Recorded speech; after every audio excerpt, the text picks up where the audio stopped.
BPL এর আগে এবং বিপিএল নিলাম চলাকালে অনেক আলোচনা করেছেন, কিন্তু কোন দল কেমন হলো সেই আলোচনা করছেন না কেন? সেই আলোচনাটা আপনাদের সাথে ডেফিনেটলি করতে চাই, এখনই করতে চাই। তার আগে শুধু একটা কথাই বলতে চাই যে ট্যাগলাইনটা আপনারা দেখেছেন যে মুশফিক মাহমুদুল্লাহ শেষ পর্যন্ত কিভাবে দল পেলেন, মাথার ভেতরে কি ঘুরছিল, এবং শেষ পর্যন্ত এই দুই ক্রিকেটার কি বঞ্চিত হলেন কিনা। কারণ রাজশাহীর কোচ হান্নান সরকার উল্লেখ করেছেন যে এর থেকেও বেশি দামে তারা মুশফিককে কেনার জন্য রাজি ছিলেন, এবং রংপুর রাইডার্সের সিইও এবং একই সাথে টিম ডিরেক্টর তারা দুজনই বলেছেন যে মুশফিক মাহমুদুল্লাহ ডিজার্ভস মোর। সো এই দুজন ক্রিকেটারকে আলটিমেটলি দুটো দলই বেস্ট প্রাইসে পেয়েছে, এবং এই প্রাইসটা আরো কম হতে পারতো। 35-এর যে প্রাইস সেটা 22-এ নেমে যেতে পারতো, যেহেতু প্রথম বিডিং এ তাদেরকে কেউ গ্রহণ করে নাই। I have to give thanks to Ishtiaq Sadek. Ishtiaq ভাইকে একটা থ্যাঙ্কস দিতেই হবে যে আসলে যে ঘটনাটা ঘটেছে, এখন এটা নিয়মের মধ্যে থেকে হয়েছে, এই নিয়ম ভাঙাটা কি ঠিক হয়েছে, এটা নিয়ে একটা ডিফারেন্ট ডিসকাশন রয়েছে। কিন্তু দুজন ক্রিকেটারকে ডিসরেসপেক্ট না করে যখন ওই টেবিল থেকে বলা হয় যে আমরা আসলে তাদের অরিজিনাল বেস প্রাইস, যেটা ক্যাটাগরি থেকে নেমে যাওয়ার পরে না, যেটা তাদের অরিজিনাল বেস প্রাইস 35 লাখ, সেখান থেকেই তাদেরকে বিট করতে চাই, তাদের কন্ট্রিবিউশনকে রেসপেক্ট করে, আমার কাছে মনে হয় যে এটা একটা বড় এক্সাম্পল হয়ে থাকবে। আবার একই সাথে যদি আপনি মনে করেন যে আসলে নিয়মটা কেন ভাঙা হলো, এই নিয়ম কেন ভাঙা হলো সেই প্রশ্ন যদি আমরা নিয়মের মধ্য থেকে করি, তাহলে এটাকেও আসলে সমর্থন করা কিছু তাই, যে নিয়মটা আসলে তো ভাঙা উচিত হয় নাই।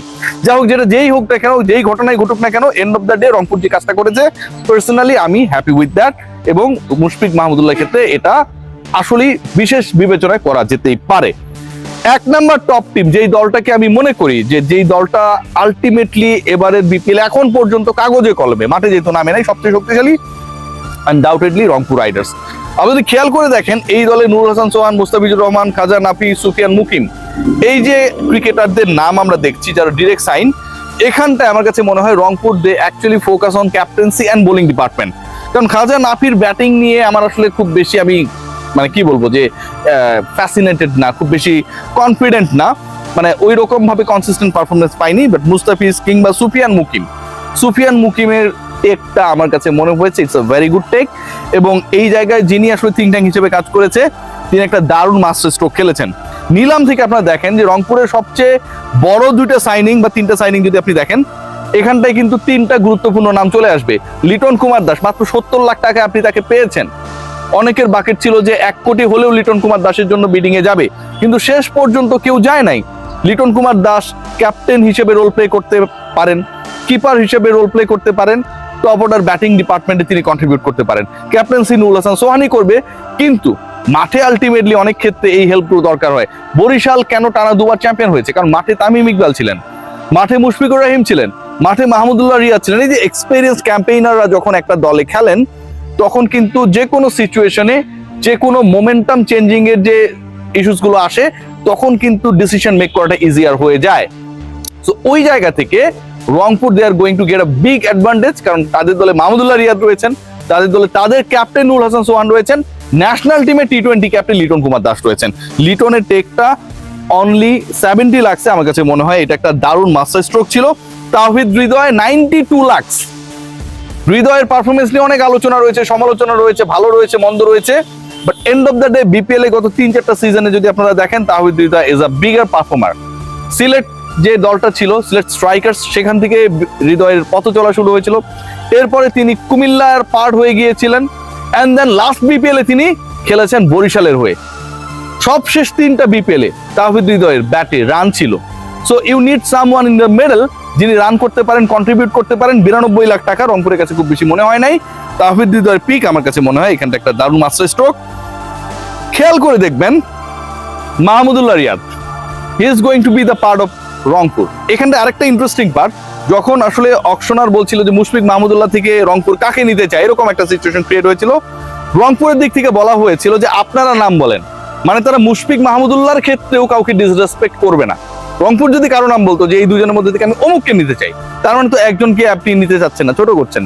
সো অকশনার নাম উল্লেখ করেছে যে এখন আমরা মাহমুদুল্লাহর বিডিং করছি, রংপুর বলেছে ইয়াস। যদি এটা হতো মুশফিকের বিডিং, তাহলে হয়তো মুশফিকও সেই একই দলে খেলতো। ফিনিশিং ডিপার্টমেন্টে আমার কাছে মনে হয় নুরুল হাসান সোহান এবং Mahmudullah Riyad is going to be exciting player. এর বাইরে সেকেন্ড গুড টিম আমার কাছে যেটা মনে হয়েছে, আপনারা যদি খেয়াল করে দেখেন, সেটা কেউ এটার সাথে দ্বিমত হতে পারে, আমার কাছে নোয়াখালী টিমটা যথেষ্ট ভালো মনে হয়েছে। নোয়াখালীর টিমে ভালো মনে হওয়ার কয়েকটা কারণ রয়েছে। প্রথম কারণ যেটা, টপ অর্ডার দেখেন, ডিরেক্ট সাইনিং দেখেন, Hasan Mahmud direct signing. You need someone pace bowling ডিপার্টমেন্টে এরকম যে ন্যাশনাল টিমে বিভিন্ন সময় সার্ভিস দিয়েছে, কনফিডেন্স রাখতে পারেন। Season campaigner Hasan Mahmud. সৌম্য সরকার এবারে বিপিএল খুব ভালো খেলবে। Johnson Charles, Kusal Mendis. দেখেন সৌম্য সরকার, জনসন চার্লস, কুশল মেন্ডিস যে কোনো দলকে ডেস্ট্রয় করে দেওয়ার জন্য, ইভেন সেটা যদি রংপুর হয়, ইনাফ। এই তিনজন cricketer, just imagine, Soumya Sarkar, Johnson Charles, Kusal Mendis, ভয়াবহ। বোলিং ডিপার্টমেন্ট আমি বললাম যে হাসান মাহমুদ রয়েছে আগে থেকেই। খেয়াল করে দেখুন পরবর্তীতে যারা রয়েছেন, মাহিদুল ইসলাম রয়েছেন, পারফরমেন্স নিয়ে সমালোচনা করতে পারেন, লাস্ট বিপিএল এ পারফর্মার, ফিনিশিং এ 174 স্ট্রাইক রেটে ব্যাট করেছিল।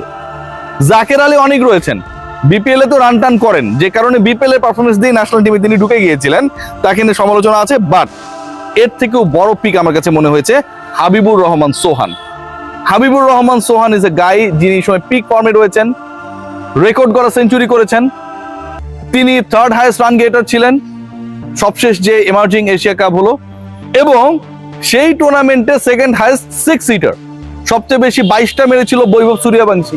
আমাদের দেশের সোহান, হাবিবুর রহমান সোহান, হি স্কোরড, হি হিটেড 21 সিক্সেস। সো আমার কাছে মনে হয় হাবিবুর রহমান সোহানকে 50 লাখ টাকায় তারা দলে ভিড়িয়েছে। এটা আসলে একটা মাস্টার স্ট্রোক ছিল খালেদ মাহমুদ সুজনের। এবং ব্যাটিং ডিপার্টমেন্টটা যদি আপনি দেখার চেষ্টা করেন, আবারও বলছি, সৌম্য সরকার, জনসন চার্লস, কুশল মেন্ডিস, হাবিবুর রহমান সোহান, মাহিদুল ইসলাম অঙ্কন, জাকের আলী অনিক ভাই, এটা দারুণ একটা batting department actually they have build. এবং বোলিং ডিপার্টমেন্টও কিন্তু আমার কাছে মনে হয় যে যথেষ্ট সমীহ জায়গা নিয়ে বোলাররা এখানটায় রয়েছে। থার্ড ইম্পর্টেন্ট টিম, আমি 3টা টিম নিয়ে আলোচনা করব। যদি আমরা দেখি, আমার কাছে মনে হয়েছে সেটা ঢাকা ক্যাপিটালস। আমি রাজশাহীর কথা বলছি না কেন, সেই আলোচনাটা নিয়ে আলোচনা হতে পারে, বা ঢাকা ক্যাপিটালসকে আমাকে মনে হয়েছে যে বেটার টিম।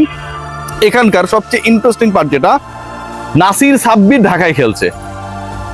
মানে আপনাদের ক্রিকেটের সাকিব আশরাফুলদের পরে যদি কোনো প্রেম থাকে বাংলাদেশের মানুষের, সেটা নাসির এবং সাব্বির। এবং এই দুজন ক্রিকেটারকে কেন্দ্র করে ঢাকা যখনই খেলতে নামবে, সারা বাংলাদেশের মানুষ ঢাকার সাপোর্টার টিম হিসেবে হোক আর না হোক, এই দুজনের জন্য ওই মুহূর্তে ঢাকাকে সাপোর্ট করবে। এই দলে তাসকিন আহমেদ রয়েছেন, নাসির, সাব্বির, তাসকিনের মতো ক্রিকেটার রয়েছেন, অ্যালেক্স হেলস, অনেক কিছু ঘটাতে পারে, রয়েছেন শামীম হোসেন পাটোয়ারি, ক্লিনিক্যাল রোল শেষের দিকে, রয়েছেন আপনাদের সাইফুদ্দিন। ব্যাটিং ওয়াইজ এবার চিন্তা করেন, নাসির, সাব্বির, হেলস, শামীম, সাইফুদ্দিন লাস্ট ম্যাচটা কিভাবে জিতেছিল you all know.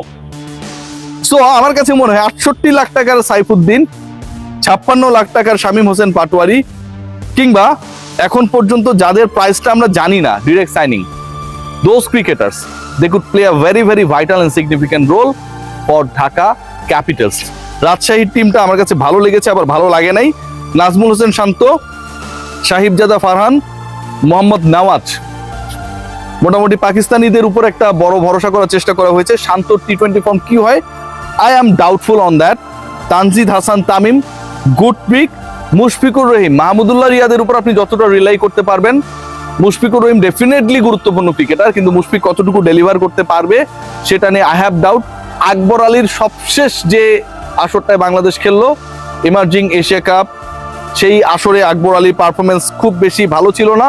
Yasir Chowdhury রাব্বিকে Rajshahi কেন 44 লাখ টাকায় কিনলো, এই প্রশ্নের উত্তর আসলে আমার কাছে নেই।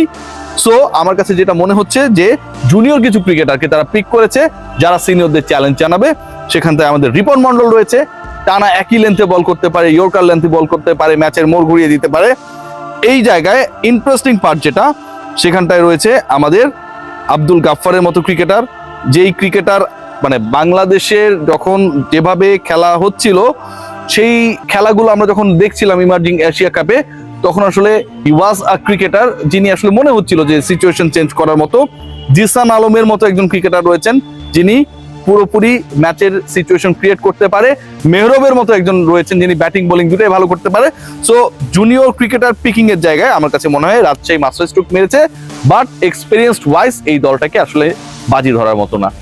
অনেক বড় ডিসকাশন করে ফেলেছি, সবাই ভালো থাকবেন, টেক গ্রেট কেয়ার। বিপিএল নিয়ে আরো অনেক ডিসকাশন ইন্টারভিউজ আসবে আমার চ্যানেলে এবং আমার পেজে। Keep watching.